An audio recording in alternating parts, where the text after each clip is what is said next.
page turners, and welcome back to the channel. I'm Matthew, the man with the hat who reads, and this is Lovecraft Country by Matt Ruff. I finished this last month, but I didn't get time to do the review video until now, so that's why we're here.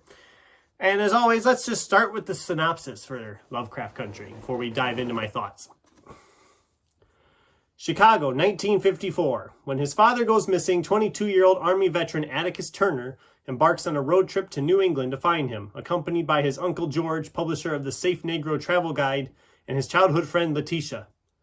On their journey to the manor of Samuel Braithwaite, heir to the estate that owned one of Atticus's ancestors, they encounter both mundane terrors of white America and malevolent spirits that seem straight out of the weird tales George devours.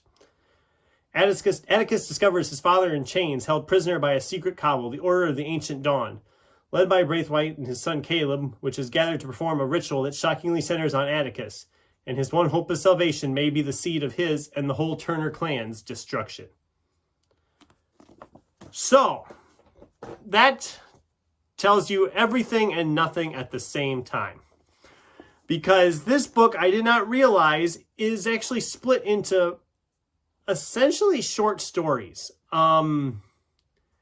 Each chapter kind of focuses on a different character that we already had mentioned or had introduced to in the first chapter, and it just kind of continues to build on that, and all of them kind of go through these weird, interestingly bizarre adventures. And Caleb Braithwaite is kind of like our guide through this. He's like the constant presence in each story. He's kind of the guy pulling the strings, as it were, the puppet master. And it's bizarre, it's creepy, it's dark. There's so many different plots going on with these different stories, and they all are interconnected into one overarching story.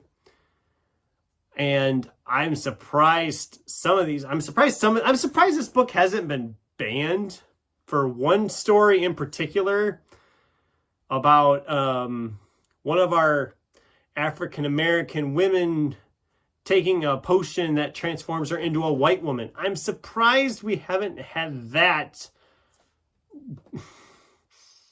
The way things are with politics these days, I'm surprised that story hasn't been stricken from the record, as it were. So that's interesting. But a lot of these stories, they have different themes to them. One feels more like a sci-fi adventure story. One feels more like a ghost story. The one is obviously implying like Dr. Jekyll, Mr. Hyde vibes a little bit. I mean, this is just, it is so bizarre, so interesting. The synopsis I gave you, like I said, it doesn't do the book justice because that's literally just the synopsis for the first story or the first chapter. I was so shocked reading it because I'm like, this is the synopsis. Why is it wrapping up here? I was so confused. It was wrapping everything up. And I'm like, but there's a lot of pages left. There's like 200 pages left of this book. What's going on? So once I got over that, I was impressed with it. I thought it was very well done, very well written. Matt Ruff is becoming an author I'm really starting to enjoy. I've previously read The Mirage, which I thought was okay, and Bad Monkeys, which I loved, and I might do a video about that someday, who knows, if I reread it. But I want to read more from him, because none of his novels have really fit into any specific genre. They all kind of just do their own thing. And that's great. There is an HBO TV series based off this book. I haven't seen the series, so I don't know how faithful an adaptation it is. I can't go into that, but this book does so many different things. Like I said, it does have its horror elements, so it's perfect if you're looking for a spooky season read, because it does have some horror elements, especially of the Lovecraft variety.